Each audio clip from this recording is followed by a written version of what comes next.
Poso malamu na bayi Kongomani Banso. Merci la confiance renouvelée na Samuel 13 télévision, chaîne ya professionnalisme et excellence na République démocratique du Congo, la première chaîne satellitaire na République Yabiso.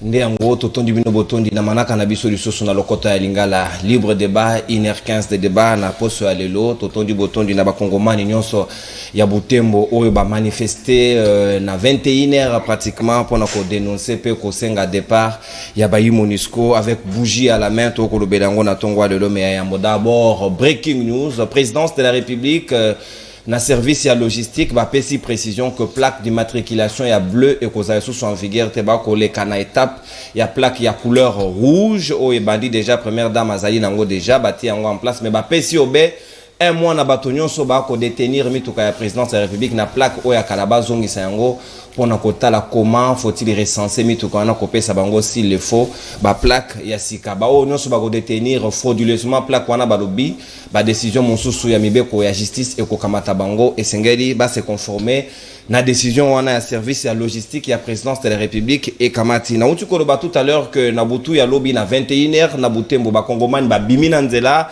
ba brave peur ba lobby esengeli MONUSCO akende parce que ba comme on dirait ba konzi ya République ba ko tenir au moins en compte te ba revendication na bango parce que ko landisama ba déclaration ya secrétaire d'État ya États-Unis d'Amérique o ayaki na République démocratique du Congo pe o asali lokola déclaration na ngambo ya Rwanda bango ba ko sepela soki mokete balobi esengeli na MONUSCO esengeli bakende à tout prix to kozongela pe mayo etali procédure ya arrestation ya Jean-Marc Kabound o esengeli na ye azongi déjà na résidence surveillée. Alors pourquoi procureur près à cour de cassation à Kendaki na vitesse supérieure ya kokangaye si réellement la procédure n'avait pas été respectée?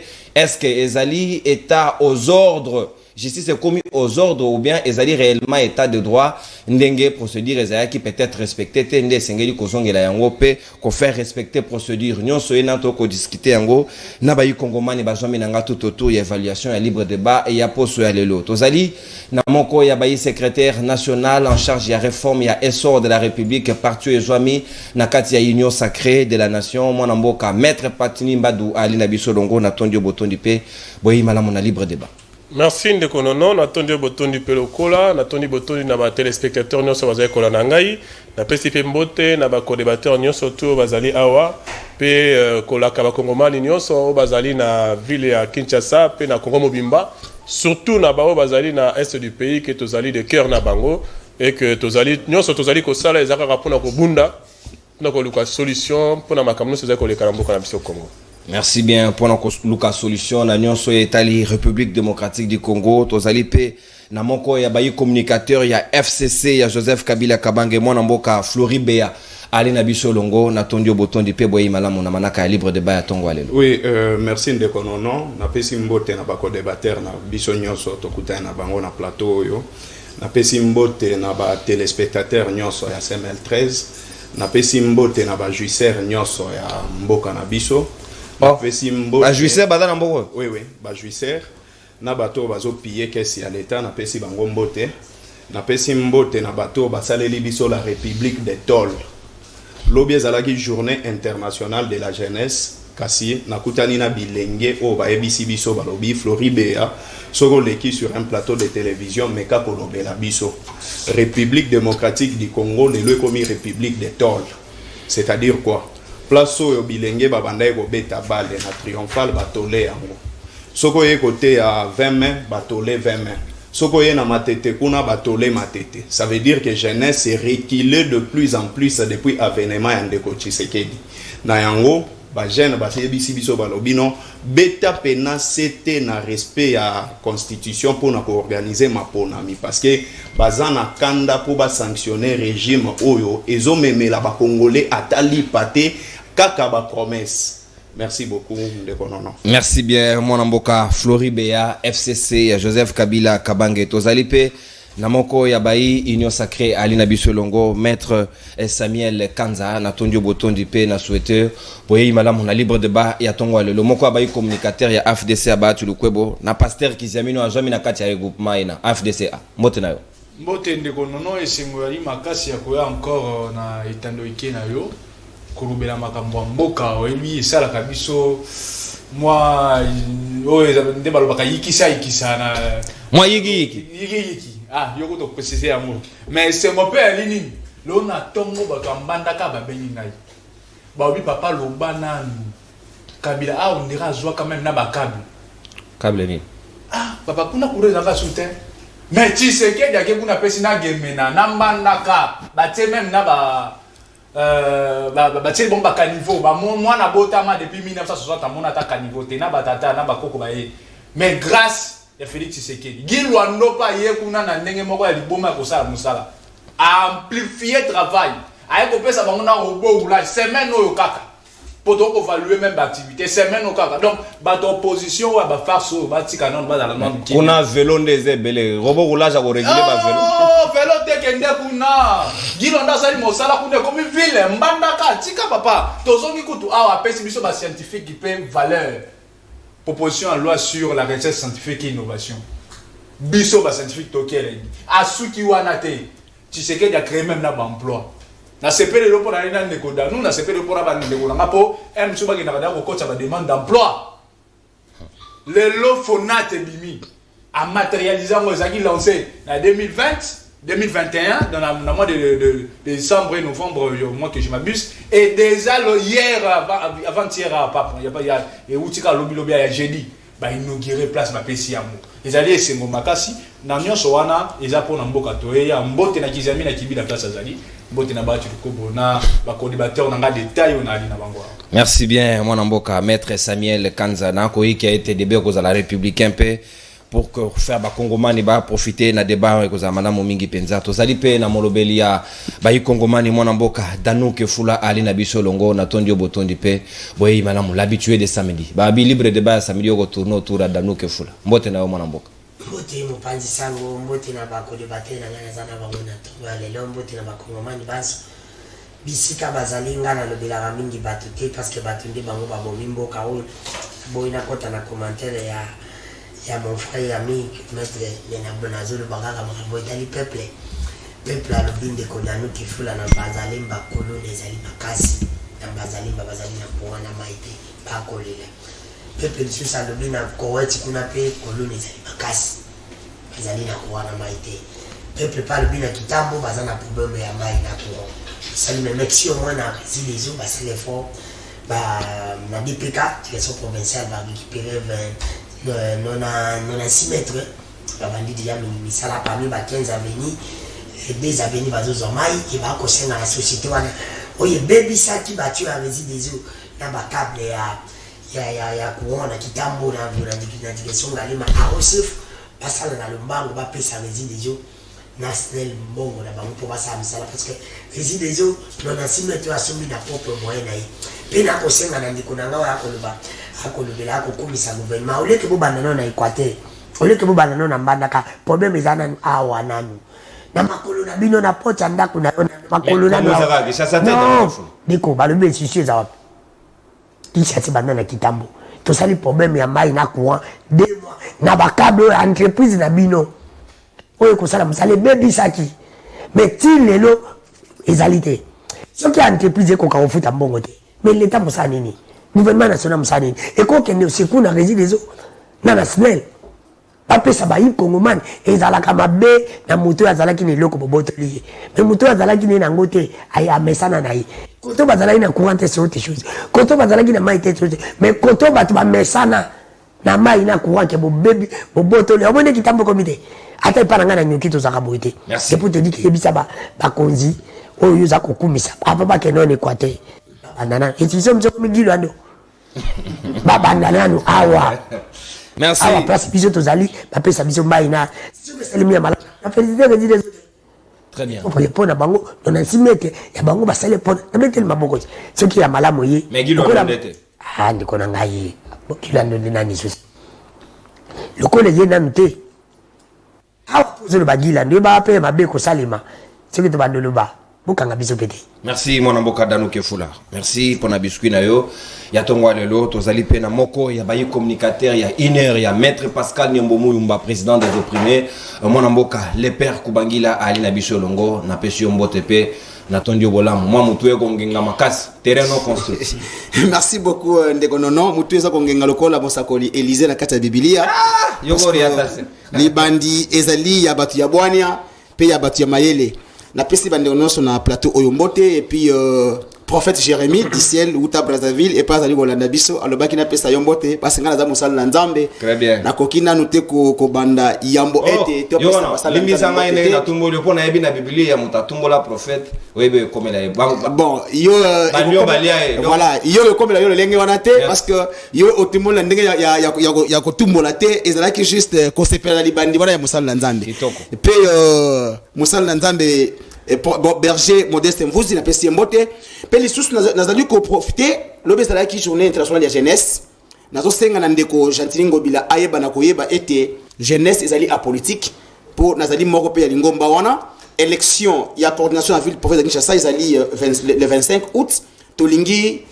politisation ya jeunesse te tolingi ete elenge oyo kobima na ville province de Kinshasa azala oyo awuti solo na kati ya coordination na biso ya jeunesse ya ville ya Kinshasa pe lisusu na ye akoloba eloko moko bandeko la police na biso ya ville province de Kinshasa bayeba na mosala lolingi elongo bani na yebite tozali na maître na ngambu na ngai c'est vrai que no azali ya ngambu ya pouvoir mais soit ko brandir biso disposition moko ya loi oyo ezo interdire ba longue chevelure ou soit locks parce que est commis phénomène moko récurrent na ba commune nyoso la police na moyi ko kanga batu ya ba locks ko kanga batu ya ba tatouage ba lobby yango epekisa na mobeko na yebite soki ezali na mobeko na mboka na biso eyo ezopekisa mwana mobali akanga suki to pe mwana mobali asala tatouage alors ekomi tracasserie ndeko kasongo na esika okende koluka infraction epa ya mama Marie oyo azali vieille maman okei kozali olobi ete azali na plaignante kasi yonde na recherche information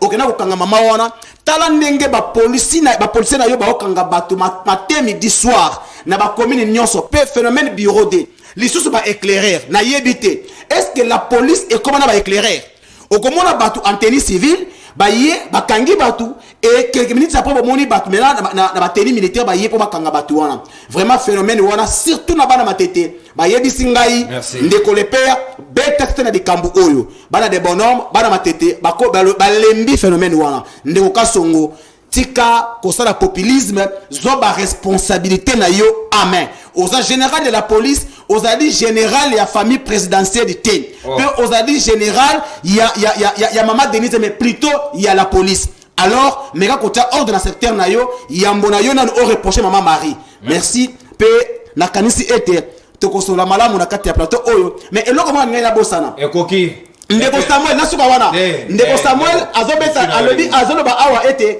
azo critiquer Kabila mais ndeko Kizame na 2006 azakina ndeko Kabila na 2011 aye na G7 na 2023 avant 2023 donc pendant 15 ans a changé 3 fois mais nazo kamwa lelo pendeko ozo critiquer Kabila bati le kwebo pendant toute sa vie tout ce qu'il a aujourd'hui c'est Kabila. Mais si vous reprochez Kabila qui n'était assez longtemps dans Mandaka, comment d'abord pas reprocher ton bâti le Kwebo? Et je vois mal, en 2023, comme tu disais dans la thé, nous devons battre à rechercher sur les fusils d'épaule, na kanisi Arona Pascal Nemo Muyumba, Topé Arona Mokonzi, Oya Yasika, Mendeko. Parce que si on bosse na passé na ye azo ignorer fitir okoki ko finga Kabila te pe okoki ko critiquer poti Mbandaka te Jean-Pierre Bemba Gombo vice président de la République de l'économie soki atonga attaque niveau na Mbandaka te ezali soni Mobutu président de la République pendant 32 ans mais nous sommes ba oyo pesinga imali na nzoto merci mingi ndeko non merci yo lobia oza musala nzambe na Bible verset na verset za na précision na point yo lo priorité do mongo ba ki sa place ba bi ko bakisa moi on a peso carton jaune quand tu vas mettre Pascal merci c'est quand on confond la libre débat na biso ya tongo lelo bayi kongomani apparemment pour tout ba boy présence ya MONUSCO na est ya RDC parce que ba résultat ezali escompté lobby na butu ezali manifestation moko boye très significative et sengeli ba konzi ba tenir en compte parce que 21h Mwinda à l'appui, Congomani à Boy, MONUSCO Badingi sauté hypocrisie de qui Maître Platini Badou, est-ce que le gouvernement a koyoka ombela la population, to a koyoka te, na butembu lobby na butu,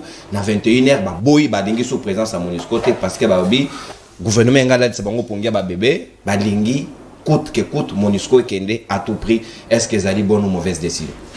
Ndeko non, merci pour notre tour na yo, mais avant que na kota na tour na yo na linga kina mais qu'on peut réfléchir ensemble na ba argument sur le na plateau yo. On a par rapport à Batol, non, la ville est tollée maintenant. Les terrains où la République des tolls. Mon frère, lorsque Batolé quelque part, il faut aller vérifier. Et ils auront toujours na panneau moko bachar a pembeni ou epesaka objet à tol wana. C'est toujours important. Parce qu'aujourd'hui il y a des terrains na zélo. Ba ko tolé pas bongisa terrain. Tu n'as pas lu Batia pelouse. Batia pelouse. Aujourd'hui le monde se modernise presque chaque jour. Aujourd'hui, tout le monde qui bâtit qui tourne en face, il y a place des acquis maison Schengen. Aujourd'hui, tout le monde bâtit pelouse synthétique place ouana, mais à l'époque, ils acquis zélo. Tout le monde na Asosa, na Kasavubu, bâtit bongisi place ouana, bazo bongisi au fur et à mesure. Mais ne te limite pas à dire tolé. Qu'est-ce que tu as lu d'abord, ce qui est mentionné dans l'autorisation de bâtir? Il y a toujours des choses qu'on met là-bas. C'est aussi important de lire. C'est ça le Congolais, le problème des Congolais, c'est ça. On refuse de lire, on discute comme des gens de la rue, alors que nous sommes dans un plateau que je respecte beaucoup. Deuxièmement, par rapport à ma jouisseur, Ndekonono. Au début, Namboka, oh, surtout dans ma jouisseur. Et c'est pour notre rôle, le union sacrée. FCC, rapport à Gécamine, il passe à la télé sans lire. Rapport à Gécamine, tout le temps, qui a mototé. On va détourner mon Gécamine à plus de la moitié, qui va donner Gécamine à $250, 2 pièces, $500, 3 pièces, 3 pièces. Et aujourd'hui, qui est vraiment le vrai jouisseur? Soit tu es bien terme, on a toujours utilisé, soit tu es bien monté. Donc aujourd'hui, c'est vrai, le bien est là partout, mais quand même par rapport à la jouisseur, tout le monde a dit, ah ouais, tu dis quand même que non, beaucoup ont avancé. N'a pas cité comme maman Marie et les autres. Je crois que dans notre pays, n'a comme qu'on a passé la valeur morale et la société. La politique est en train de prendre le dessus sur les valeurs morales. C'est ce qui dérange. Même le serviteur de Dieu, je salue le serviteur de Dieu qui est avec moi sur le plateau, même d'un poste où un serviteur de Dieu a dirigé. Mais tu vois, tu prends les informations, tu te dis, waouh, c'est toujours un serviteur de Dieu qui est en train de diriger ici. La valeur morale et la société. Lorsqu'on parle des institutions, l'institution c'est le président, c'est pas la présidence, c'est le président de la République. Lorsqu'on parle du président de la République, on voit toute sa famille. Azana, maison civile, et la gestion comme étant le président de la République. Et il y a une maman, Azam Mukolo na pesié le monde na ajnaye, mais Aleki na tandoike, abandi ko finga. Et puis nous trouvons ça normal. Et puis nous voulons prendre ces insultes-là, toi attribuer à mon abattu. Non, je suis au niveau des valeurs morales. Politique, il y a Congo et Communine, Kokangamana Nyonson. Ate Zamabe, Lokola Yamabe, et ça n'est pas mon tobiso Lingarate, pour soutenir à moi. Pourquoi? Ato Inakamutu, tu n'as pas qu'on dit, ma fille, moi, c'est un dame. Dès que tu as fait le nom, on dit, ma fille, moi, c'est un dame. Ton Nekolanga, FCC, n'a pas chaque Kabila dans Népal, on dit, ma fille, moi, c'est un dame. Non, soyons sérieux. Quand même, c'est une femme de notre chef. Imagine les tamboli mokili mobimba. Moi, ça me condamboka, mokili metamboli. Mais comme tu es de l'opposition et tu trouves ça normal, tu soutiens, tu écris sur les réseaux sociaux, état de droit. Non, état de droit, c'est l'état d'insulte. C'est l'état de l'autorisation à tout. 2 minutes. Vraiment, tout mais vraiment, que sa place ouana, tout ça bangunate, tout ça juste par exemple, il y a gestion à pays au retour Koyoka na lobby, to e banen to kusa mboka. Ba Congolais a Butembo ba lobby, secrétaire d'État américain boye inaye awa erola lisabango pongi, MONUSCO et sengeli ekende à tout prix, ba bimina butu, ba konzambo ke sengeli ba kamata ba disposition. Ndekonono par rapport il y a MONUSCO. Vous savez MONUSCO c'est un partenaire de la RDC, nous avons eu à travailler avec lui. Par rapport il y a la confiance au signal à MONUSCO. Et il s'est avéré que lorsque porte-parole na les gars qui na etando qui a lobby que non M23 et na ba arme koleka biso même koleka na bango to poser qui ba question tout autour à table ko ba ce qui institution ce qui pays koko la RDC et na capacité de kosomba ba arme parce qu'ils ont subir embargo. Comment est-ce qu'un groupe rebelle peut s'octroyer ba arme sophistiquée sous l'œil vigilant de la communauté internationale? tout reprocher qui est, tout ça qui est non, même gouvernement, c'est qui a retiré. Bisous de Congolais, tout ça qui n'a d'accord, la décision on est à retirer, nani. Mais processus maintenant, il y a retrait à MONUSCO. C'est un partenaire que nous avons signé des contrats avec lui. Toyo qui m'a la population.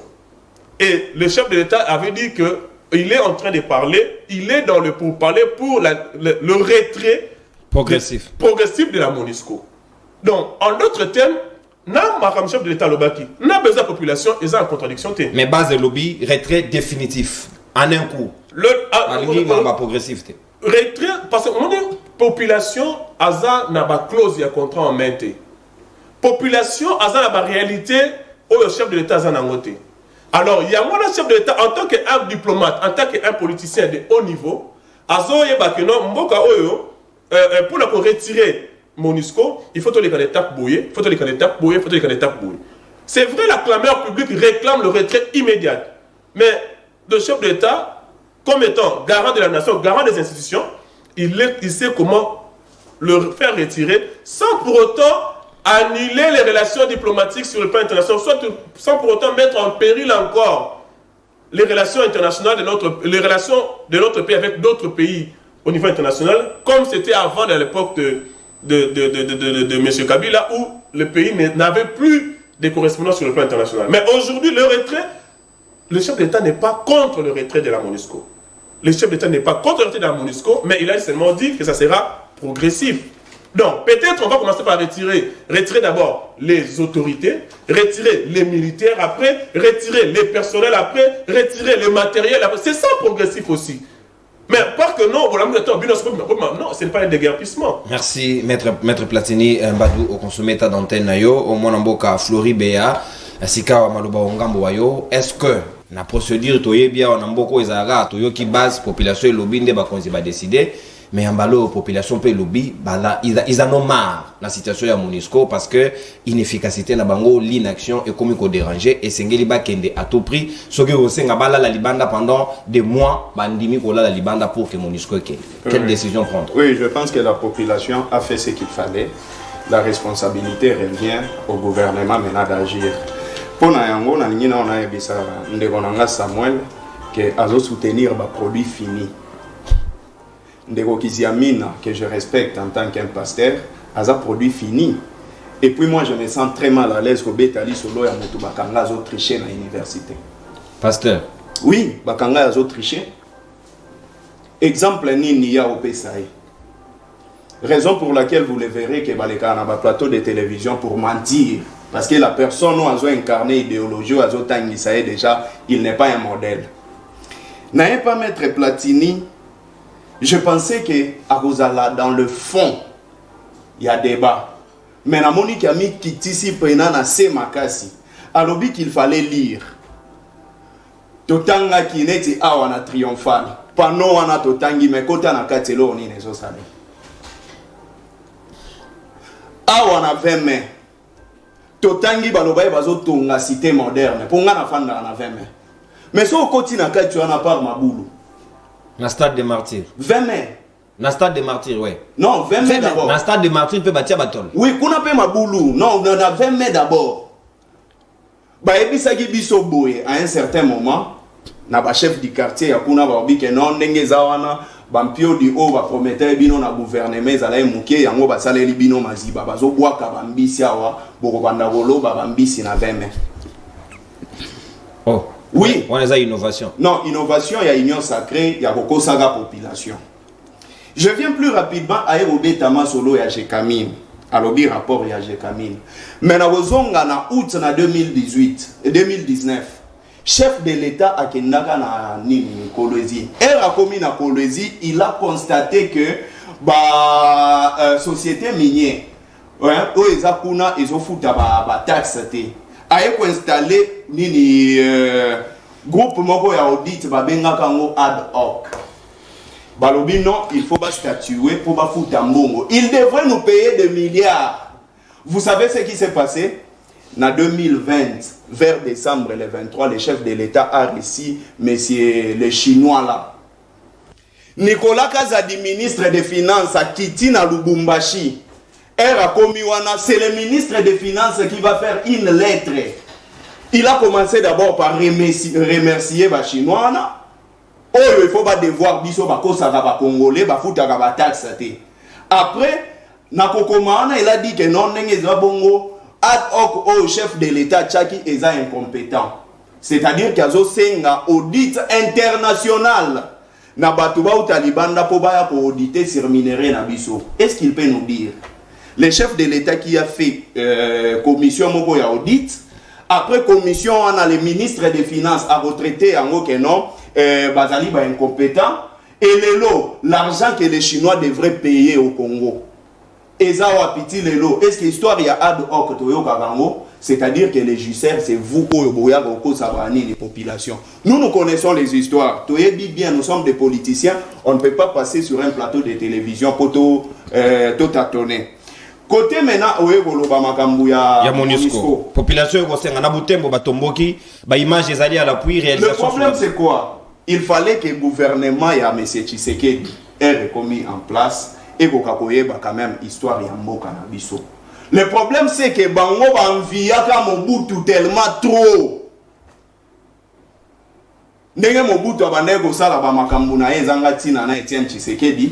C'était comme ça qu'ils avaient tellement envié Mobutu. Et le régime, il y a union sacrée et un régime, il y a tâtonnement. Joseph Kabila, à l'Obaka Yango, très bien. Même sur le plan international, que MONUSCO a failli. À l'époque de Joseph Kabila, vous allez voir que non, la MONUSCO manipulait l'opinion.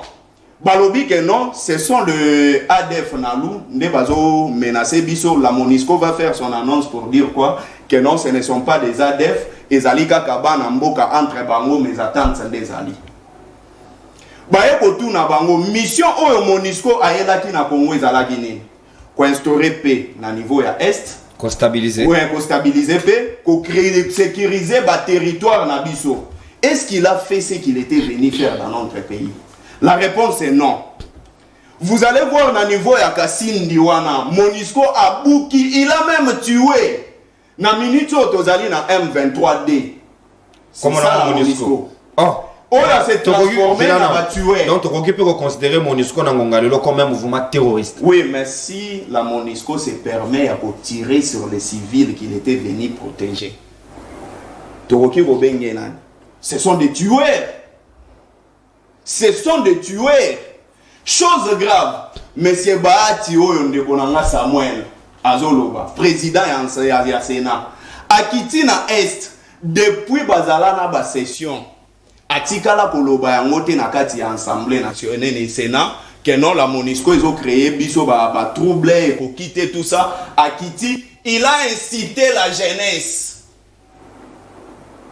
Oh ils ont salema oyo il fallait tout na monsieur Bahati parce que juste après son annonce na niveau ya Est wana je ne dis pas qu'il a mal fait juste après annonce na yende ba révolte et comme il salema na jeunesse.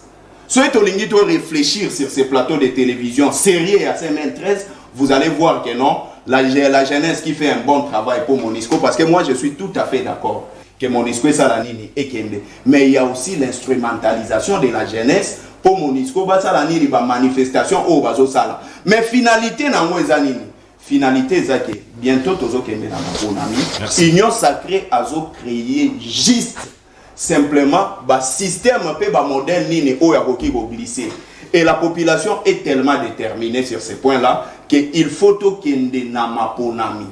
Pour citer plus rapidement, de quoi Olobakeba Nambandaka Babengaki pour Makambo courant. Mais Makambo courant, Bozana Jean-Pierre Bemba, Botuna et Rabandosa la rébellion pour Makambo courant sous Kandeni.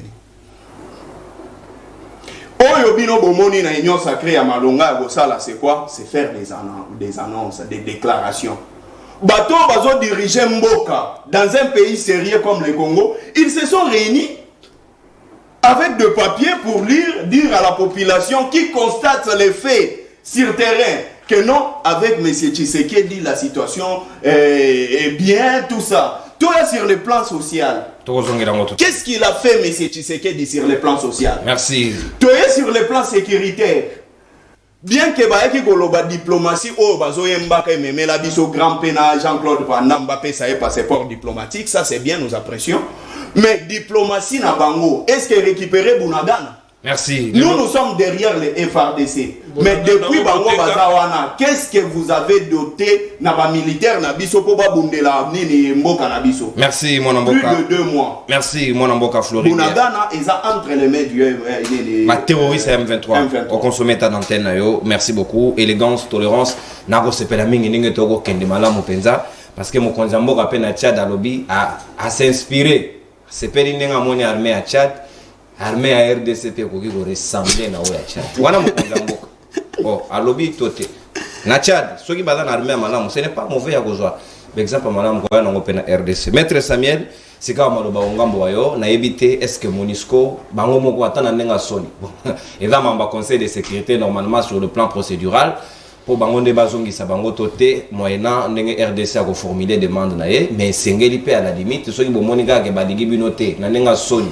Pour comment tu peux la valise et coup fait et sengolezali pour être tant baninga mususu balobela ka mboka to aka mwana honnêteté to tiaka moi scientificité to tiaka pe bo moto pour na bo moto ana ko ba koluka faut un problème est-ce que na faut un problème lelo na rola qui ça a été sur le plan sécuritaire nyonso to ali nango suka nango Kabila na ya tata na ya mwana na kende non maramboni parce que zalaka Monique tata moni indelié tata Monique a créé ba double tata Monique est maël suki tata na kebenga Monique na gouvernement na ye non 99 neko a son information ndeko nani tanga kombo ndeko flori et suki wana te mwana a senti que pe indi aleli lisusu mwana aleli mais sans acte hein?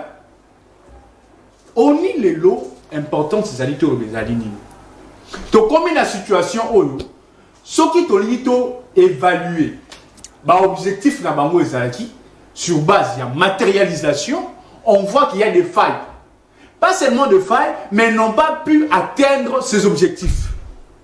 Et surtout, l'objectif le plus primordial, instauration, il y a paix totale de la partie Est.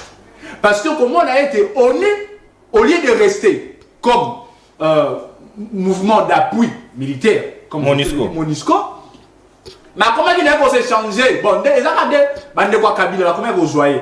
Bon, quand il y a un accord, il y a 2003, pour l'accession au pouvoir, il y a 1+4, quand il y a 2001, tant au Kabila, il y a Tata Koufi, on va comprendre. Nous avons changé de posture.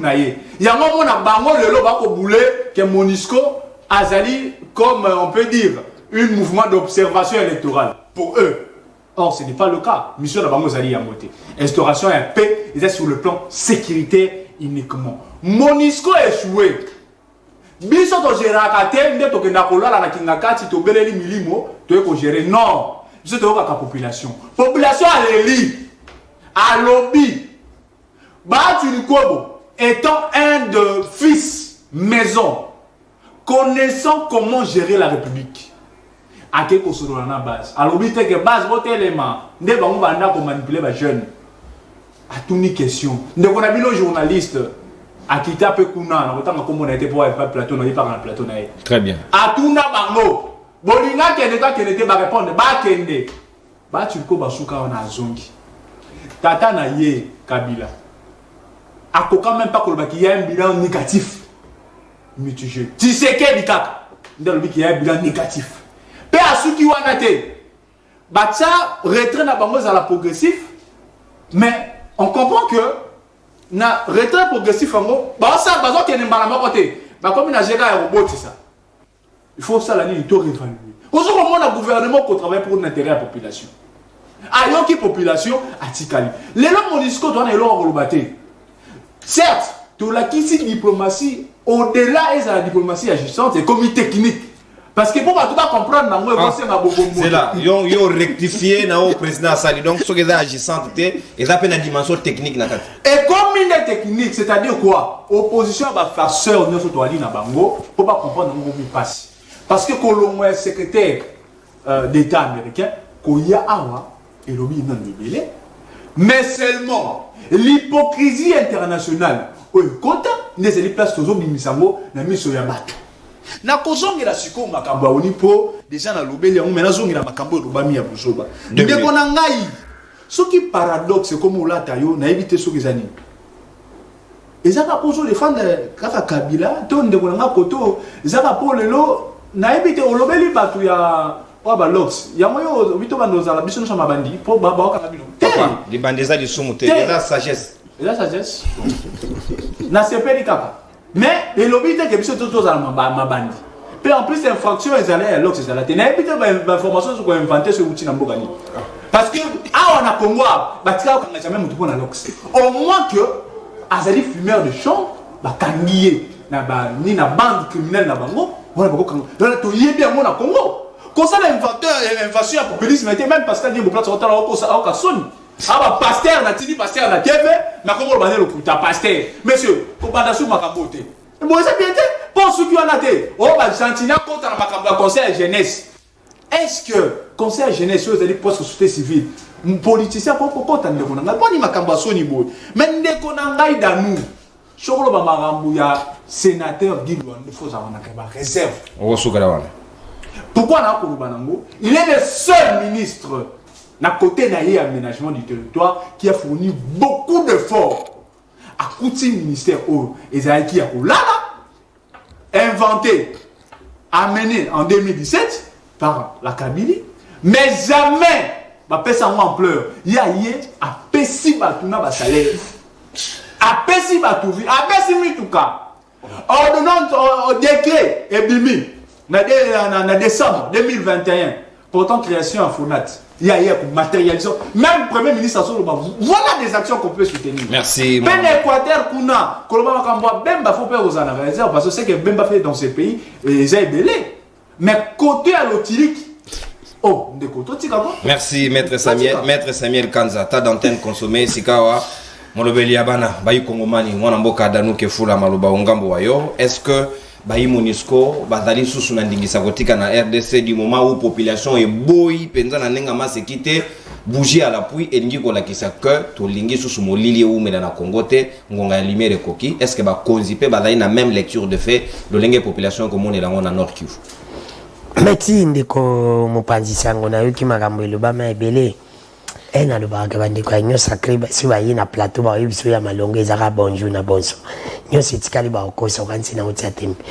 Na kosa kate na lo ba ngo na bosolo. Na banda na na ndeko na banda na ye bena za lo ba nyo so bali ba maître. Na maître nga platini. Maître platini. Olobi kende ka lobi makamba batoli olobi te makamba batoli na foko tanga. Maître platini kende na hôpital ya Kitambo. Dele maternité.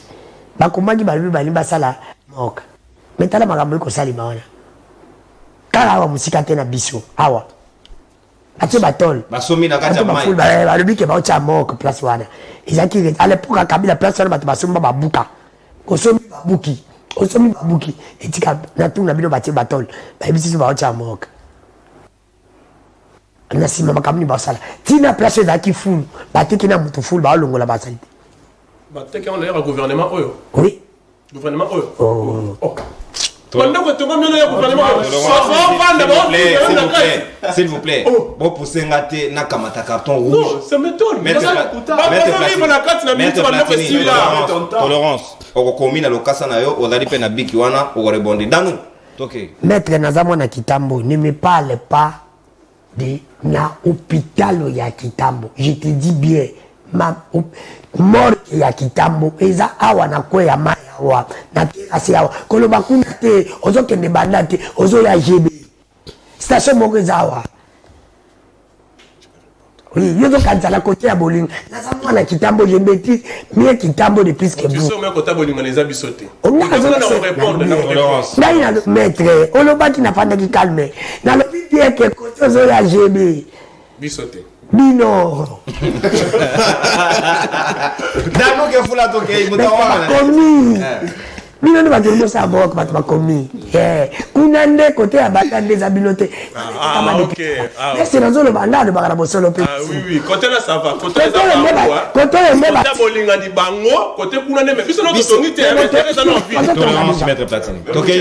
balobaki place wana mpona batia moko ekomi makambo mosusu c'est pour te dire que gouvernement donc tuna mpe ekozama na botuna bango bayebisa biso bani basani bongoni bandako toyebi mpe te nazongeli nga lobi makambo ya Gilando avant kolobela makambo ya Gilando aménagement des territoires tout non ba territoire na biso za niveau ni déjà de déjà Gilando za na tête ministère ezandeni Gilando mutakende ko tala mabele ya bato yo ba oyo ni comment ça s'appelle nini volcan salaki asimba yango bien te ba tenda ko après ntimene ko yaki asimba mabele bien te bon ba kadibia azaki na maîtrise ya secteur te po mabele ya innocent basimba yango batonge bandako efandaki ne mabele na bino après ntimene ko yaki fa bo bandela non ne parle pas de Gilando ndeko na ngai na boyi na ngana kota actuel lisusu ayebisi ndeko na ngai lobi te makambo ya Monisco bango baza kosala diplomatie ya makasi technique po ndeko tu as oublié lobi ke Kabila lobaka te monsieur Kabila lobaka te na tanga Kabila ni Monisco bandeko okende malembe Kabila mutalobeke monsieur Monisco ezate bakende oyo bando par régime oyo ko soutenir nde balobaki te Kabila ngabe na ba Monisco pa boma biso mais ndeko bosani te omone ebisa Kabila ke bino batanyo sakese boyo butika maile na bino na porte boko takaga boy mais Kabila ti soki lelo Monisco elonge na bambanda elonge na bakote monsieur tikali kuna na est pour ani parce que Kabila banda kiti bino nde boyo pesa bango sur 2 ans na 2024 sur quelle base vous pesa bango 2 ans sur quelle base non ndiko na ngai to tikako Kabila ni mutabanda ki soki nde bono bana biso bino bolinda ndeko tilo mbote ate malamu te mais bino bolinda bolinda Kabila te po ate malamu bokanza ta na bino mi élection ya mabe asalaki na 2018 bote bino lelo bozana gouvernement na makambo ba Monisco ti bondima pata ide soki lelo ndeko na nga zo ya oloba Kabila lati pele nsi na Kabila mais yo so zaki jeune koko oloba te il fallait ndio bisa ndeko Tshilombo te ozo gérer mabe ya Kabila oloba soki ndeko Félix bande ko gérer malamu ya oloba ni yebisa nga ba ya oloba ni mais soki zo ya zo comprendre Kabila na Félix bazali ndenge moko bazali bapasa Oni mutazo sala propagande ya ndeko Kabila na Congo comme ndeko Tshilombo. Tu sais pas? Donc ti nenge ba Rolanda mais ça moni Kabila le kina nzela batu balandi rais mutako kolanda Kabila na mboko. Sauf Félix Abando Samara. Le Kolande Félix Azo Samara ba to comme préférer moins de mal. Bana te Kabila zonga. Non, il fallait même ça ndeko Félix qui est notre président. Ça le faut que Kabila limo. PPP de kufa. Salaka malamu bomisa mboka te koloba te yo koto wana koloba te yo poye ka fati beto olanda pe papi tamba je pas aller ka Kabila momemi ki na suka kia c'est pour te dire que ekozoya ndeko Tshilombo nde mutazo sala propagande ya Kabila parce que la sala mabe de gars na ye mabe batu ba sani ba comme ça te Kabila kutu non pour y le Covid na guerre ya Ukraine bon guerre ngo Covid ngo zaka da EDC guerre Ukraine ngo parti zaka na Congo c'est pour te dire que ndeko langa boyi bandeni ya ko gérer wana eko zo maluba ko yebisa ndeko Tshilombo yebisai kasa la malamu po bango bali to kena makambo itali moni Monisco ndeko na bosono pe bosembo moni Monisco bazali sur la place na bango te yango mokonza mboka za na soutenanga aloba kango moi nyoso ya ko yuko sala il s'agit même à violer constitution basala ngo pona peuple ba maître bazaba maître ba yibi même ngala na sala contrat la maître ba yibi ke zaka na ba plan so basala ka soki to kan ti contrat Misque na Monisco mais na lobi et là on dit to lingisco to l'extra Monisco o iza ko sala ma moni ba minda on dirait Jérusalem sans contention de Jérusalem peuple lingité ko kata contrat c'est une occasion pour le gouvernement na biso se saisir ketala no peuple lobi biso to sala ka pona peuple biso to comment kana pona bozo le kisake gouvernement ils a les peuples d'abord les ventres d'abord et mes amis d'abord parce que ceux qui dit pour le peuple ba on va ko bimanazer ba peuple a l'ingité Monisco qui passe à abattre la biso non biso to lobite to lingi na biso suite pour le bosso la dit mission na abattre la batu na et comme abattre la biso na biso to bito lingi na biso suite mais pourquoi bino bo kangama na Monisco bino comme ça Monisco te peuple boyi ba ko sali ma peuple lingiste mo kende Ce qui s'agit de faire, c'est que pendant 2 ans, si 2024, on peut se dire, pendant 2 ans, on va faire des échanges de matières. Attends, Mathieu, mais tu as 23 millions pour la élection.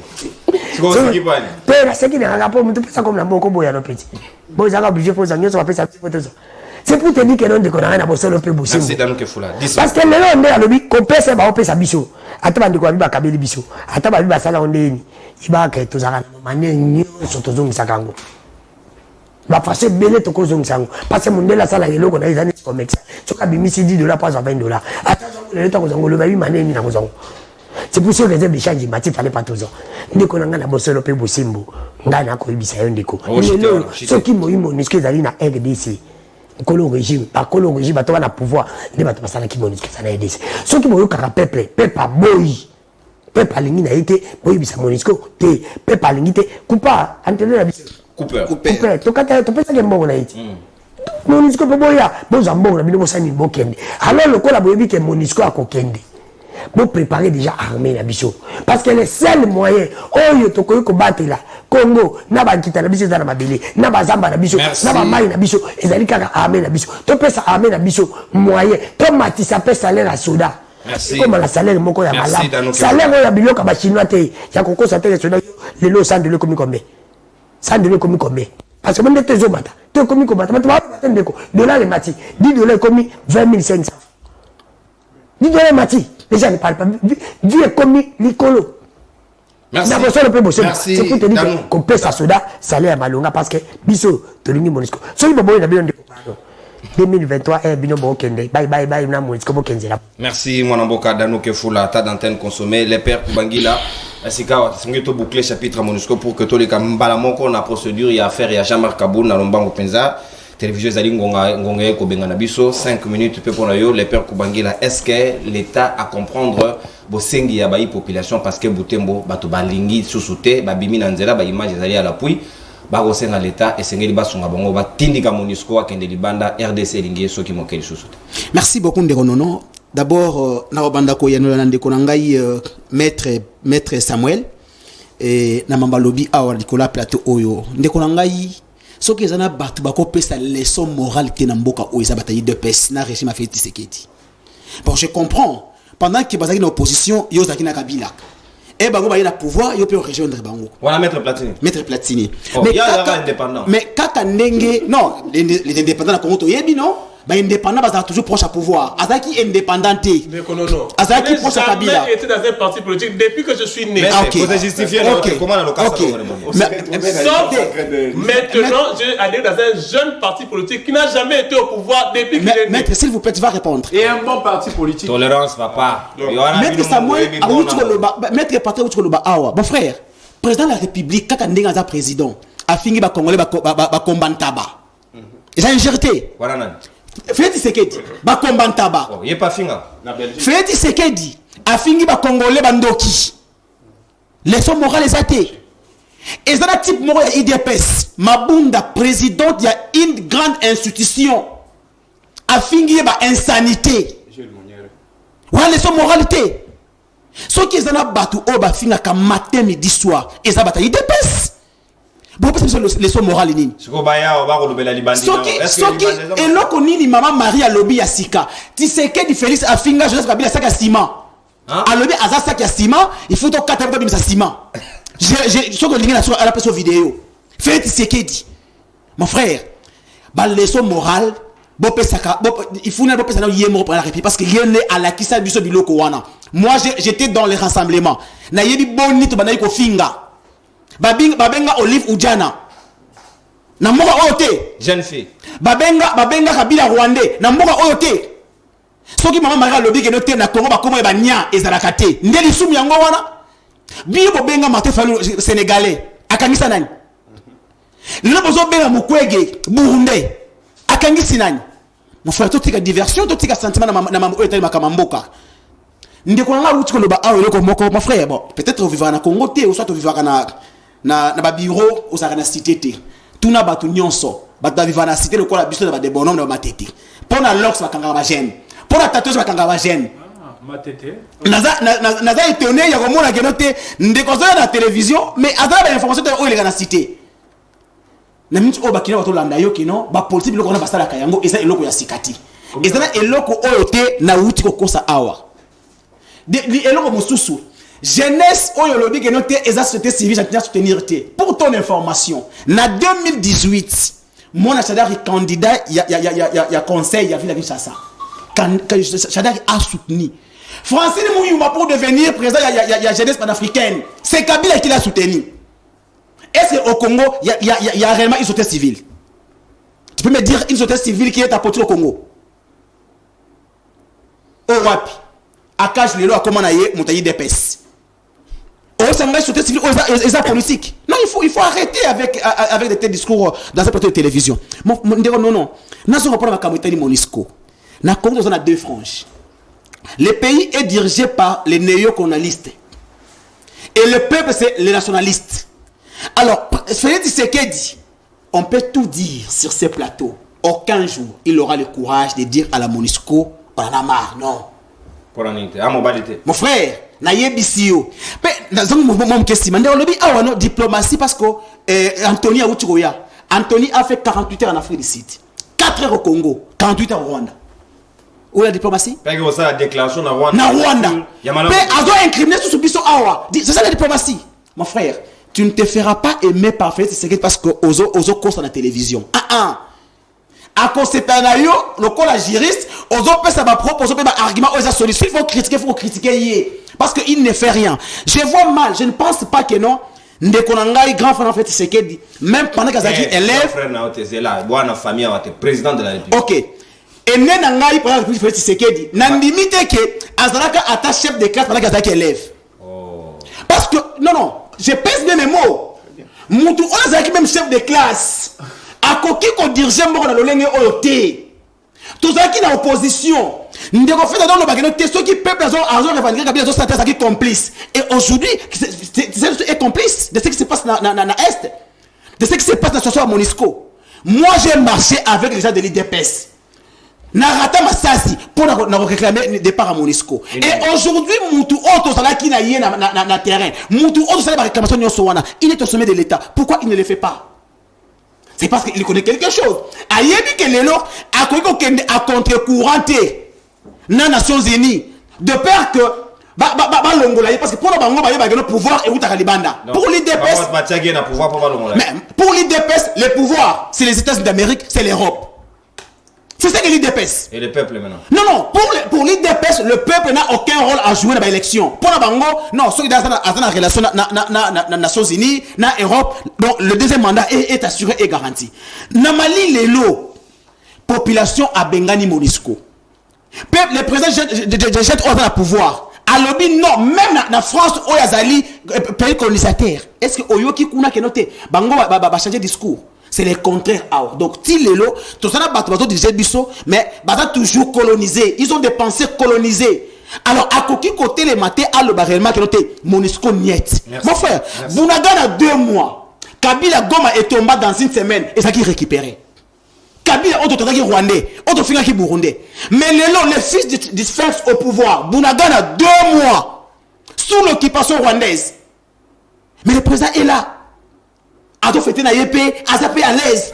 Là, à Balissi, la yépé sous. Il a refusé de signer n'importe quoi, c'est pour ça jusqu'aujourd'hui on attend encore. Maître, est-ce que tu peux me dire l'accord, s'il vous plaît? Tu peux me dire l'accord que le président a signé avec le Rwanda?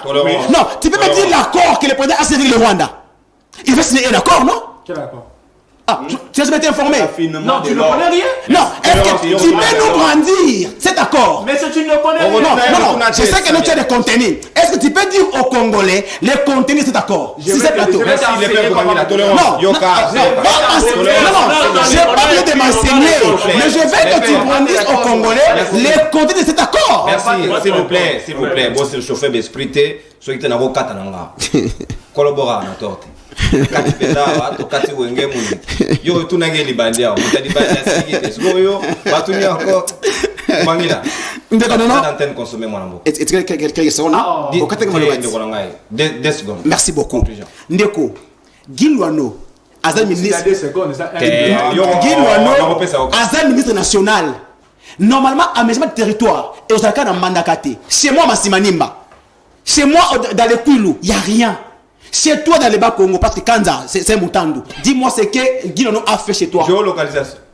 Il n'y a rien, mon frère. Merci. Mais pourquoi venir faire la propagande de quelqu'un qui ne fait rien en solide de l'État? Merci, les pères Koubangila. Respect, attends. On a 2 secondes. Le comité na 12, le bas Samuel, déjà. Ok, très bien. Sikawa, na sexabino moke. Ba meminga na taxi na tongo na boulevard. Moi na mai Congo, politique comme elengi. A éviter que ngana mo panzi sanga bina ngai. Oh maman bengi na téléphone, bazong sa Jamal Kaboun. Maman nani?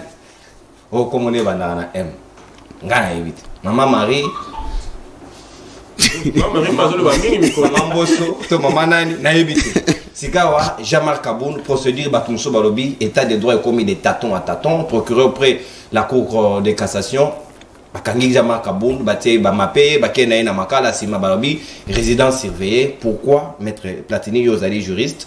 C'est vrai que vous avez une casquette ya moko ba politique. Est-ce que le lenge oyo état de droit ezali ko kendele na ba violation ya procédure ezali correct? Ezali soni tote. Ndeko non on pour expliquer procédure calmement pour que les gens aient au moins une idée sur ce qui se passe parce que juristes et journalistes, des fois, quand ils passent à la télé, ils disent tout sauf le droit. 3 minutes, hein? Toi, non, mais bon, vas-y, va dire. T'es où est-ce deuxième tour, deuxième thématique? Mais quand même, na rebondir, pas de problème, maintenant 3 minutes, non. Problème, il y a Monusco. Je suis d'accord avec. Je crois que vous êtes d'accord, Nangaï. On n'est pas dit que je suis d'accord avec vous. Que notre plateau, c'est aussi d'accord que Monusco a Kende. Même le chef de l'État est d'accord que Monusco a Kende. Nous sommes tous. Nous sommes tous d'accord que Monusco a Kende. Tout se contredire, même si l'argument est opposition, il y a FCC, tout l'argument, il y a Union Sacrée, mais tout se contredire. Problème, c'est l'argument de manière progressive. De manière, et ça, déguerpissement, il faut faire la part de choses entre départ à Monusco, qui est une organisation internationale, et le déguerpissement d'une personne qui habite dans une maison de chambre salon à côté de chez vous. C'est pas la même chose. Monusco, c'est un matériel. Monusco, c'est la personnel. On a contrat et a sélectionné la Léopard. Voilà, par exemple. Monusco, c'est la matériel. Monusco, c'est la personnel. Monusco. Progressivement, il va partir. Mais, tout s'est lancé na poste na biso ya na mbangu te le quoi aux autres déguerpir mon tout monde voisin chambre chalon na porte la menace. Deuxièmement, pour moi, mensonge. Mensonge, pour il mensonge que la révolution de la modernité, zate. Il y a des mensonges que les gens ont bateau, ma métro, na panneau publicitaire, na nzela. Il y a mon métro. Mais aujourd'hui, lorsque le Félix Antoine Tshisekedi Tshilombo est venu au pouvoir, c'est seulement le peuple d'abord. Et nous sommes en train de nous battre. C'est un programme. Neko, vous savez, le programme de chef de l'État, il y a eu un débat. Avant que le chef de l'État ne soit tout à la voter, il y a toujours un débat qui est organisé. Donc tu prends le temps d'aller lire tout ce qui a été écrit là-bas. Si tu n'avais pas suivi, mais tu peux quand même venir à la fin ici. Moi, je peux te donner une copie de ce qui a été expliqué devant la population. Tous les candidats chefs de l'État ont eu à faire cela. Ce n'est pas ici que tu vas me demander que ni bilan, ni le programme. Débat contradictoire les Arabes. Mais chaque candidat président a des cas qui a le bac par rapport à projet Naïe. Et aujourd'hui, projet, il y a une autre sacrée résumé dans le peuple d'abord. Et aujourd'hui. Non, je te comprends. Pour vous, le projet, c'est quoi? Social, sécurité. Tout ça se résume autour de qui? De la population. Voilà, j'ai continué pour avancer pour dire. On répond à mon tour. Procédure pour tout ça. Non, ce qui est social, Ndeko. Quand le social était passé, le gouvernement passé n'a rien fait pour le social. Je vais te le prouver. Aujourd'hui, les militaires, il y a eu militaires comme fonctionnaires, il y a eu réajustement, il y a salaire Nabango. Alors, ce qui n'était pas le cas dans votre époque. À votre époque, les militaires avaient au moins la moyenne au moins de 200 francs par jour. Aujourd'hui, la moyenne militaire est augmentée. Il y a combien? Et augmenté quand même à de 100 francs. Tout est augmenté de 100 francs. Mais quand même par rapport à vous, vous avez 18 ans à pouvoir, mais vous avez 4 ans, mais tu augmentes quand même mon salaire à fonctionnaire, comme salaire à aujourd'hui, à fonctionnaire, basé sur droit à soins médicaux. Ce qui n'était pas le cas quand vous étiez là. C'est le social aussi. Les macadam, aujourd'hui, nous avons le mois, banda makada, timon mafoula, na voiture, avec qui wawa na prince moko. C'est aussi le social. Sans embouteillage. Et puis, on se reconnaît dans ma commune, les macadam sont en train d'être faits. C'est aussi le social. Donc tout cela, c'est partie du social, mais vous n'avez pas eu à le faire pendant 18 ans, s'il vous plaît. Alors, je vais citer... Une minute. Maintenant, on a côté État de droit, procédure Yajamar Kaboun. Article 107 de la Constitution parle les députés vont être protégés lorsqu'ils posent des actes dans l'exercice de leurs fonctions. C'est à ce moment-là qu'ils sont protégés. C'est-à-dire lorsqu'ils prennent des discours, ils parlent dans l'exercice de leurs fonctions. Mais fonction à député et à la canine, c'est de contrôler le gouvernement. Le contrôle du gouvernement, légiférer, ainsi de suite. Ce sont là les missions. Il y a un cadre de la mission, quand ils posent des actes, dans le cadre de la mission, c'est à ce moment-là qu'il est protégé par les immunités. Mais lorsque vous faites des choses en dehors de cette mission-là, l'infraction vous sera imputée. C'est ça aussi le principe, l'infraction vous sera imputée. Alors, moi je crois qu'il faut peut-être organiser des cours de formation pour tous les députés. Je le dis, c'est une opportunité parce que je suis un spécialiste en la matière. On organise des formations pour que les députés sachent au moins qu'est-ce qu'on appelle par exercice de ces fonctions et quelles sont ces fonctions. Non, parce qu'apparemment les gens n'en maîtrisent pas. Et le chef de l'État ne répond pas devant le Parlement. Il faut que tout maîtrise le bureau Kouana. Le chef de l'État n'est pas responsable devant les actes du chef de l'État a une connotation politique élevée qui échappe au Parlement. Il y a une procédure. Lorsque le chef de l'État a détourné, il y a l'article 64 de la Constitution, son juge naturel c'est la Cour constitutionnelle, le juge pénal. Lorsque c'est méconnu, c'est le procureur général après la Cour constitutionnelle, il fait la demande à niveau à congrès. Mais le chef de l'État ne répond pas devant le Parlement. Lorsque un parlementaire se permet d'attaquer le chef de l'État directement, même pas dans l'exercice de ses fonctions, même en dehors, il a violé, il a commis une infraction. C'est du droit pur. Procédure et arrestation. La procédure menée à arrestation. Il y a 2 moyens pour faire la levée des immunités. Premièrement, d'abord, lorsqu'ils sont pendant les vacances, pendant les vacances parlementaires, c'est le bureau. Lorsqu'ils sont pendant la plénière, c'est l'Assemblée. Ça sera voté au plénière. Maintenant, lorsque c'est le bureau qui a décidé de lever les immunités, le procureur, maintenant près la Cour de cassation, a l'accès de mettre la main sur la personne parce que les immunités ont déjà été levées. Parce que les immunités levées, le procureur peut maintenant poser des actes. Mais pourquoi avoir... Là, c'est inquiétude des alliés. Pourquoi avoir décidé que on dirait risque, il y a crainte, il y a coquille manaïs qui fuite plutôt qui a craindre. Ne m'a mis dans ma cas si ma barre aux ongles c'est une résidence surveillée. Place ou en imitation, comment ça s'explique? J'explique en droit. La détention est l'exception, la liberté est le principe. C'est lui qui apprécie la détention, c'est le procureur. Il a des éléments d'appréciation. Il regarde le dossier qu'il a, il regarde la personne qui est présentée devant lui. S'il trouve qu'il n'est pas un danger, ou s'il trouve qu'il est un danger, il peut lui mapper. C'est le droit aussi. C'est ça l'état de droit. Lorsqu'il a mappé, je vais citer par là. Lorsqu'il a mappé, et qu'après, au regard des éléments qui lui avaient été présentés, a constaté que non, Moutou Oyo n'a pas accordé liberté sous surveillance. Mais c'est du droit, c'est le pouvoir d'appréciation. Maintenant, dis-moi, je vais citer par là. Où est le problème du chef de l'État là-dessus? Merci. Où est le problème de l'union sacrée là-dessus? Donc, aujourd'hui, là, c'est aussi ma pression. Non, c'est le droit pur. C'est pour ça que c'est pas tout le monde qui en maîtrise. Vous allez le constater après que nous avons sur leur parole pour que le droit pur va échapper à beaucoup de gens. Pourquoi? Parce que tout le monde a fait la politique partout. Maman Maria finalement c'est un chef de l'État politique. Kabou n'a fait un chef de l'État politique. À des fois, comme quand tu as merci. Mais la politique sika, mais tu as constaté que notre politique est comme et ça c'est une goût comme un bébé. Merci maître Platini. Nanemo débordé, c'est que n'a pas besoin carton jaune. Merci beaucoup à déborder de 30 secondes au temps dans Baksa. Baninga Bassous pour que tu gères un gonga malam au Penja parce que réalisation que ça nga Sintoko Kende déjà dans Souka. Mon amboka Flori Béa aux alliés dans 3 minutes 30 secondes. Est-ce que procédure ya Jamar Kabound pourquoi na mokolomo ko pamba na botu moko moto alali lobi bazongi ça est sous. C'est de là où batu ba comprendre malam. Est-ce que ba bengi na chombo to le kindengeni. Ndeko non, je pense déjà que aux alagi na chauffeur oyo ayebisaki oke mama abengaki. Alors pour na kokende plus rapidement, Ndeko Platini alobi yango sur un plateau de télévision qui a un jeune politicien. C'est-à-dire qu'il ne maîtrise rien.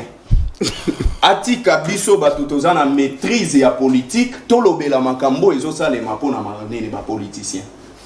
Nalobaki pona Ndeko Samuel qui nakoki ko kipete parce que leader nae c'est un tricheur. Pasteur Benjamin. Non, oui, c'est vrai, il avait triché dans l'université. Théâtre code. Ah oui, c'est bon. Ce qui va permettre qu'il y ait un examen en attendant la code, ça va, mais biso toyebi que pasteur Kiziamine avait triché. Et puis de deux, à un produit fini. Je ne peux pas parler d'un produit fini. Pasteur Kiziamine a déposé en tant que député national, au Monaga Zouili Loba, il bosse avec camarades, il pour se défendre. Mais pour la voter à Ebi Mili Momabe, place Fandaka, na place Batama. Mais il fallait délivrer les camarades dans l'Assemblée nationale, chose qu'il n'avait pas fait. Est-ce que vous avez missionnaire? Non, mais s'il était incapable de parler devant ses collègues, pourquoi est-ce qu'ils ont distraire Ndekonanga Samuel? Bakotissim Ndekonanga na Bobungi, raison pour laquelle tantôt il parle de Bahati, tantôt il est avec Ndeko Kiziamina, tantôt il est avec Guy Luando. En politique, il ne faut pas avoir 3 mentors. Tu vas te perdre à un certain moment. Stabilise-toi. Zalana mutumoko oyagosungayo. Nae mena nakati ya makambo il faut tolobela. Bandeko nanga ya union sacrée, ce qu'ils doivent reconnaître, c'est quoi? Mutupa comme chef de l'État. Qu'est-ce qu'il doit faire? Il y a un tableau. Dans les tableaux, il y a la voie passive, la voie active, na horizon. Ndeko Tshisekedi avant comme chef de l'État, c'est-à-dire qu'il connaissait que Mobutu a fait 32 ans, Kassavubu 5 ans, Mouzé 3 ans, Joseph Kabila 18 ans. 18 ans. C'est-à-dire qu'elle a commis sur place, Azali Soussou n'a droit à se plaindre. À ça la part naïe. À ça la part naïe. Mais vous allez voir que ces régimes des innocents, Bango Bazawana, bazo vivre dans le passé. Au moment où il faut que ça là, au moment où on est dans le passé, raison pour laquelle la vision du chef de l'État eza nakati ya biso tozo bunga tozo yeba même pas vision ya mwezani. Pona nini? Parce que à un certain moment soki bolandi ba discours nyonso chef de l'État ça là, il reconnaît seulement que non place Boefa ezalaki place Boefa ezalaki place Boefa ezalaki, mais il n'y a pas de résolution. Na un côté à Jean-Marc Abound, il a donné l'article 107 de la Constitution. Je suis tout à fait d'accord avec lui. La personne qui avait constaté que Jean-Marc Abound a sali à commettre infraction à outrage au besoin imputé, c'était qui? Le procureur. Nous sommes tout à fait d'accord avec ça. Maintenant, procédure normale les années. Avant Bengisa Jean-Marc Abound, Liboso, est-ce qu'il a commis la bureau de l'Assemblée nationale? La réponse est non. Réquisitoire. Il y a Liboso, non, réquisitoire, oh Jean-Marc Abound est raillé, qui peut brandir que la procédure n'était pas respectée, raison pour laquelle la zone Gisaki est dans l'Assemblée nationale. Elle a commis dans l'Assemblée nationale, il a commis Jean-Marc Abound pour défendre. Lui aussi, il a écrit une lettre pour qui va repousser le temps qu'il y a un élément de défense. Mais parce que on est vraiment un non-événement pour nous les Congolais, surtout pour nous le FCC. Ah, on a kanisa qui net maître au yalobi que azana maîtrise à koki botangi saba député, à koki koye la biso loi portant procédure devant la Cour de cassation. Somba. Yo lobi que botangi ça. Mais ah, on a boye bisaye boye parce que on parle de la détention 24 heures après Abimi. Le procureur a constaté qu'il avait violé cette loi. C'est ressaisir. Ah, oui. Pourquoi? Parce que si vous voyez l'article 76, la 3e alinéa Manango, Balobi, la détention préventive, remplacée par l'assignation en résidence surveillée. C'est-à-dire que c'est loko oyo déjà baloba yango pona ba député na batu nyonso oyo bazana kati ya ba institution ya l'État. Il faut battre Kabango dans la résidence surveillée. Mais aujourd'hui, sur un plateau de télévision avec un maître, un juriste, un avocat, je ne sais pas où juriste ou avocat, c'est qu'il est, mais il ne maîtrise pas la loi. Pourquoi? Parce que Nengen de Bondano lobby, bonjour à Pesagi Bissoza vérité. C'est les mensonges et ils cherchent par quel moyen pour ça pour défendre. Maintenant pour chiter, on nous parle de l'état des droits. État des droits pour la union sacrée. Et ça quand on a écouté la constitution, mais à éviter contenir l'état des droits et ça. Est-ce que état des droits et ça quand on arrestation à Jimmy Kitenge? Est-ce que l'état des droits et ça quand on a étouffé liberté d'expression? État des droits, il fallait bandana dossier 100 jours. Oyo la kisa kibiso na ba preuve palpable ba mapangu nyonso Vital Kamerhe tombaki na ba mbongo oyo akotisaki tellement que on avait dit que Vital Kamerhe azali l'homme le plus honnête jusque là.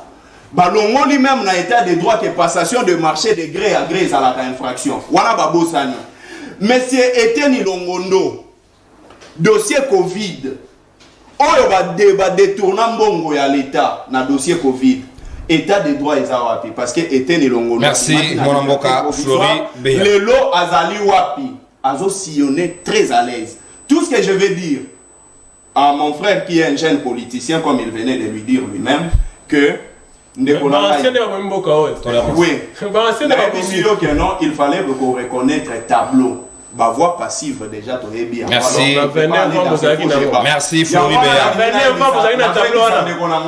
Jeune politicien. Très bien. Les anciens. Que régime Oyo, il y a union sacrée Oyo Yozo défendre les lots. Vous avez lamentablement échoué. Bozoye batek bilani ni bokopé ça va congolais. Raison pour laquelle bokomi na badek ta bozo kanga bato en désordre pour écouter na kati ya bilan na bino. Parce que bokomona na propagande ba kolobango ndeko non. Tokangaki belé. Tokangaki belé. Tokangela ki bino mutuboy, tokangaki mutuboy. Ndelo ba expliquer. Merci beaucoup mon mboka Flori Beya. Merci ndeko au consommateur d'antenne. Révolution de la mode. S'il vous plaît, na prometa ki mettre badwa na pesa ekato. Yo pe na pesa. Na bo mabe mo. Merci beaucoup. Mon mboka Maître Samuel Nalombango Penza, est-ce que procureur peut-être que abosana ki kotanga article 76 et à mapagi Kabun sikawa surtout qui oh ezala rappel ndazongeli ekufelite. Merci beaucoup. Au compréhension na moi silence c'est que na comprendre l'illettrisme. Illettrisme. Juridique. Total ou juridique? Total.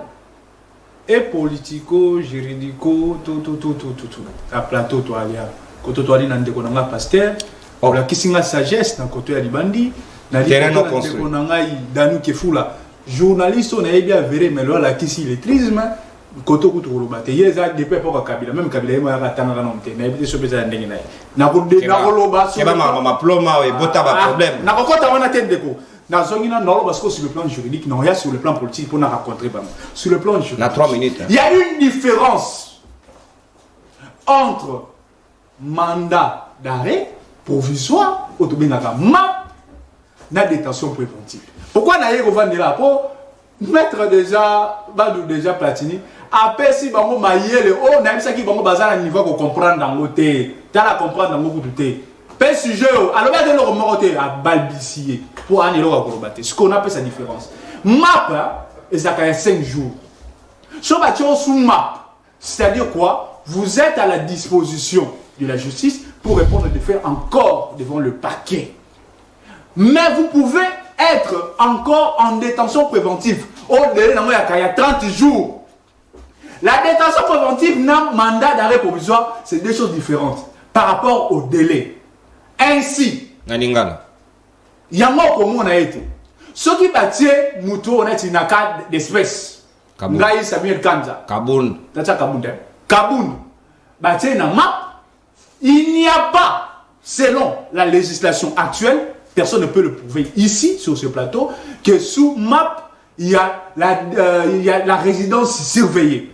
Mais seulement, et par une possibilité, on peut la demander. Pourquoi? Parce que, étant un parlementaire, il doit bénéficier de cela. Et de ce fait, il n'y a pas de violation. Ce n'est pas une demande. Pourquoi dans le lobby? Parce que M. Kaboun, s'il est condamné, il ne sera pas résident surveillé. Nathan, ça va moi déjà. Ah ok, Makal. S'il est condamné, je précise, dans le conditionnel. Mais maintenant là, cet hôpital là, il n'y a pas de délai. na map nae c'était normal akende makala Piazon non pas Piazon oui parce que après les 5 jours ce qui a commis na délai oyo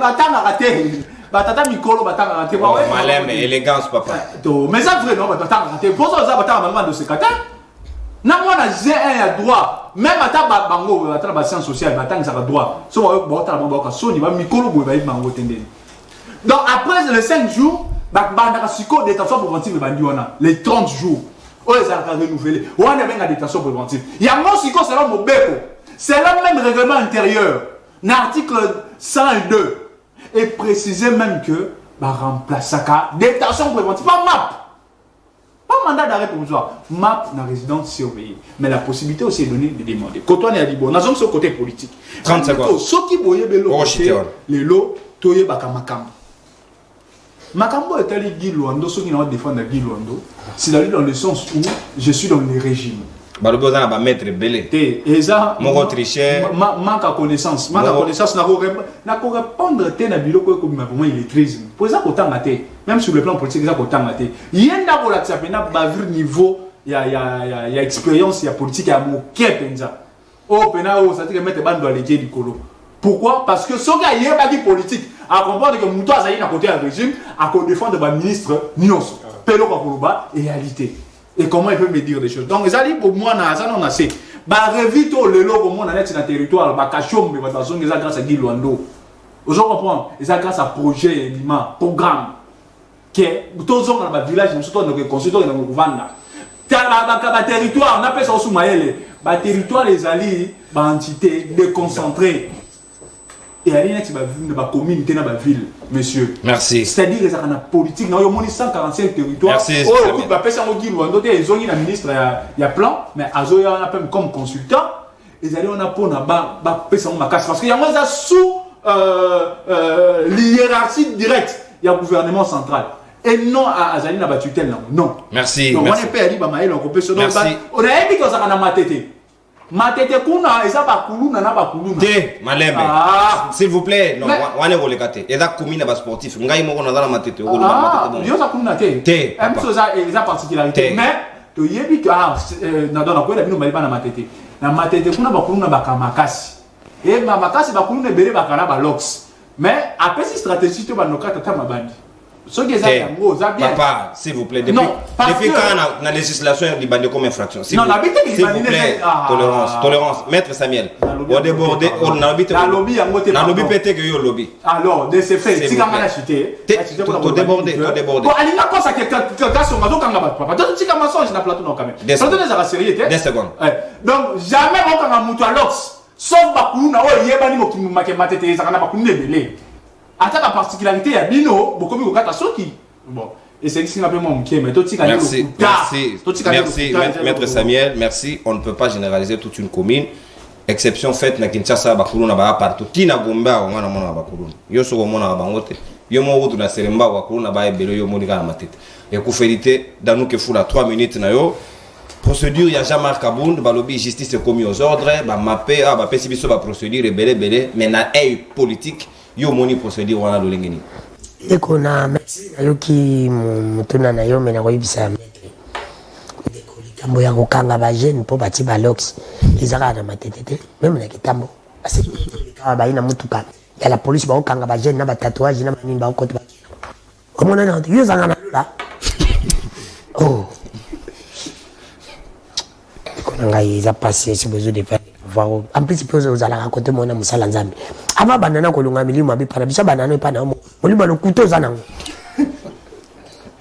oh ndiko na na bosolo pe bosimbo ko kusa ba batu ba ko landa yo babanda ko kanga batu belawa to mona ba bakina ba ko simba mani mona ga onte alors na bosolo pe bosimbo ndiko na ngai ngalo ba vérité deux zakana ibele zoko obo magi bandoi obo mila bati mais celui qui a détruit pays pendant 18 mais ba ça c'est pas babati na bakingo wa dondo Congo pesi bango mais ba pesi Congo loko te surtout Niger news intellectuel babati za ministre économie yebisa nini ba participant na travail nini tolérance maître toi on va mingite Ce qui est là, le peuple est voté, nous avons un ministre économie na Congo, bazon sabati. Ah, Nicolangaï. Aïbani est professeur, mais pas comme ministre. C'est une bâche. Ah, ouais, c'est un professeur, mais jamais me parle. Ouais, c'est un ministre économie. Pour battre, il y a salle de pas côté à Zaraka. N'a occupé d'anga, qu'on n'a pas les abanti valenga le bilan peuple. La zone de l'issue sur la macamba, le à liberté provisoire et à Ndeko, Jaman Kabon. Ndeko. Qui a demandé? Ils ont mis avocat, bicho, tout le monde a salaire journalisme. Je ne maîtrise pas les droits. Mais qui a demandé liberté provisoire? Il y a jamais Kaboun. Il y a liberté provisoire peut-être. Ah, mise en résidence surveillée. Qui a demandé qu'il va tirer une mise? Les sang est prévu. Mais c'est ça les gars. Mais les condos. Non, il y a un plateau.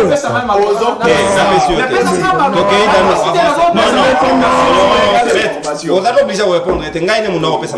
Non. Il faut que Bandaka Kangaba le couteau et nous sacré.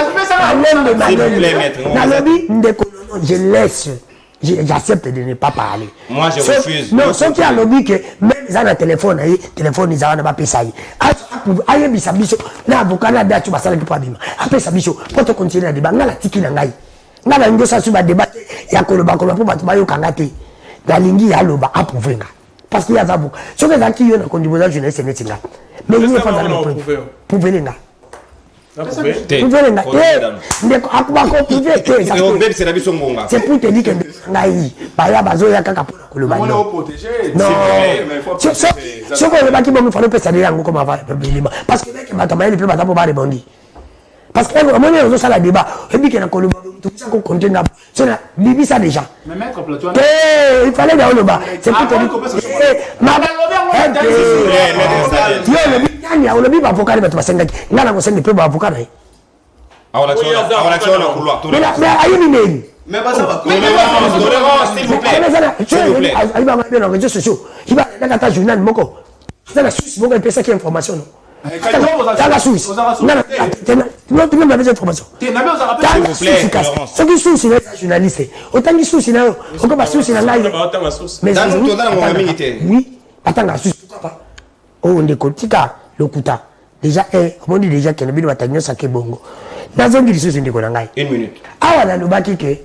Ngai ndeko danote na lobaka mpe na koloba état de droit na Congo ezalate ezapete koya tozo zela bozo ya état de droit tozo zela bozo ngia mwana nzambe ekominante pele le le kisike ndeko Tshilombo azali Kabila bis ndeko Tshilombo azali élève ya Kabila azali lipasa ya Kabila parce que le tala ba ya ndeko Tshilombo yonga la kamba bato balo ndeko dano lobaka ndeko no na mona ka bato de po bakilo de babati tse ndeko Tshilombo balongo balo ce qui est dans mon cas parce que solution à Congo on ne peut pas naïe t'as bien la mikem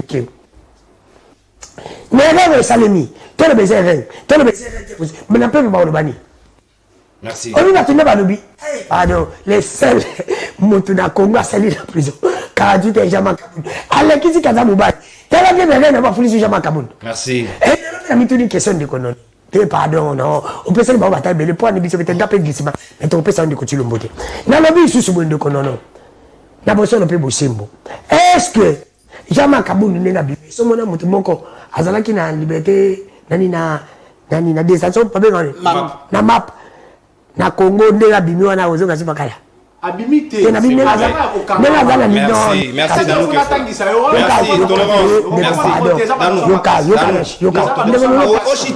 merci tolérance s'il vous plaît mettez sa mère na résidence surveillée wana oza sûr que ninga wite da makala chité dans le fula chité la susu parce que tout le monde peut caméra pas bimaka ba beni liberté provisoire azonga s'il vous plaît c'est ce exemple bima encore qui da makala pour mes aka encore qui pas alala qui pas merci tu veux bien toza na régime ba règle na ba règle tu veux bien ça la ba règle wana ba ko banen et ba ko na mkonza moyo kota na bilana merci elle peut pas que la jamais na bima ba est-ce que ba ko ba ngilo c'est pour dire que non ndeko na ngai ndeko Félix ayebisa bato na ye ayebisa justice oyo yende mutu azalaka likolo justice na ye mais non ezali mpe ya Kabila epe komi eti bobere eso sala bato tyango merci nalobi ndeko lekolo ezamona pepe s'il vous plaît nabosolo mpe bosembo biso tomoni kaka ye bereg wana kokota na mutu na ye merci Dano Kefula le père Kubangi asali rétropédalage merci beaucoup rétropédalage merci beaucoup ndeko nono j'ai constaté de la prostitution politique à la prostitution intellectuelle chez mon frère Samuel. Oh. Oui, et vous savez, quand vous soutenez un prostitué politique comme Kiziamina, vous devenez un prostitué intellectuel. Mon frère a dit des choses. Moi, je croyais que non, Alinga qui a démontré qu'ils sont réellement droit à la politique. Mais à 8 ans pour ne rien dire. Et je suis effrayé que non, tout ce qu'il a dit, ça sortait de la bouche d'un juriste. Bon, sous mon grand frère Tamou Mwamba, on nous avait dit qu'il y a eu des maçons magistrats. Donc aujourd'hui aussi au Congo, il y a des juristes de l'État, il y a des juristes de l'INBTP. C'est clair à ce sujet. Alobi Awakeno, map et ça a duré à 5 jours. Mais il fallait qu'il y ait des bisous, Jean-Marc Abou, c'est-à-dire combien de temps en prison. Pour que nous ayons la psycho, l'avocat va solliciter à comme la résidence surveillée. Il ne l'a pas dit. Jean-Marc Abou a fait 24 heures dans la prison. Et du coup, il est sorti. Mais maintenant, Alingui a été 5 jours de coquille. J'y reste. Dans la politique, il fallait le réellement donne politique. Mais il y a un exemple de Guilouano. Peut-être après, on a bureau pense à quelque chose. Mon frère, nous avons quitté de l'état des droits à un étang des droits.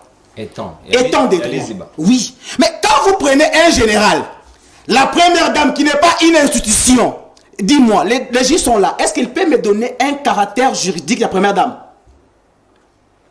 Oh, il y a combien en général? Ah, combien en général? On peut s'en aller. Mon panzi à président de la République. En général, le général a dit pour sa première dame, en dehors de la présidente qui est occupée pour la maman Marie. Donc, toute une police est s'occupée avec rapport avec la maman Marie. Pour dire que non, au Congo, les droits n'existaient pas. Les Kanja Makaboun, c'est quoi? C'est une diversion. Au IDPS, Alinga qui a créé au nom de Jean Makaboun.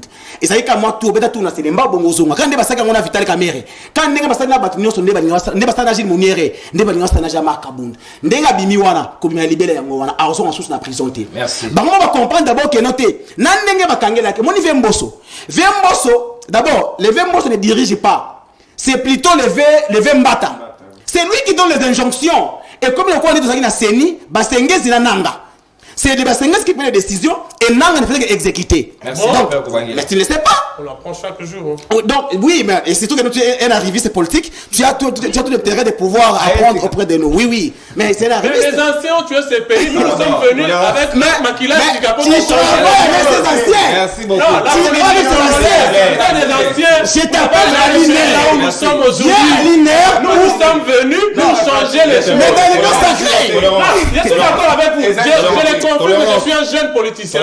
Viens, je suis venu dans la politique pour changer le comportement. Mon frère, tolérance. Qui a détruit ce pays. Merci beaucoup. Merci beaucoup. S'il vous plaît, maître, s'il vous plaît. Tout ce que vous avez dit, il n'y a rien. Les pères, chitez dans le monde. Merci beaucoup, Ndeko Nono.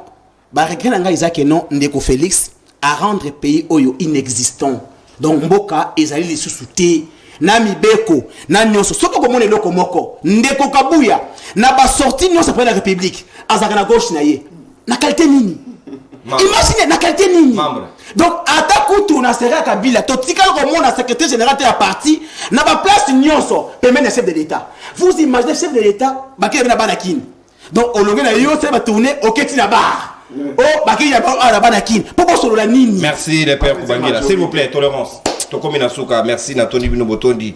Réalisation qui très clément Nabisoto débordé et largement Bolim Bissabiso ne nous en tenait pas rigueur. Mais Motouni Tsigali Karamoko sous l'état de droit. Est-ce que ba piraga donc ba consommer rapenda tina suka ba condamnation na bangote. Est-ce que Zalaga ou Kei Moke ou Bimi 100 jours moto bango nyonso ba consommateur de 20 ans quand technique na prison. Bon, na jui para motute, na zongi kana chauffeur wa tuna ngana tongo. Que maman mutapesa que je na pesa ka mbote. Merci Libre de Baye Komina Suka, merci na bino ndenge bo participer.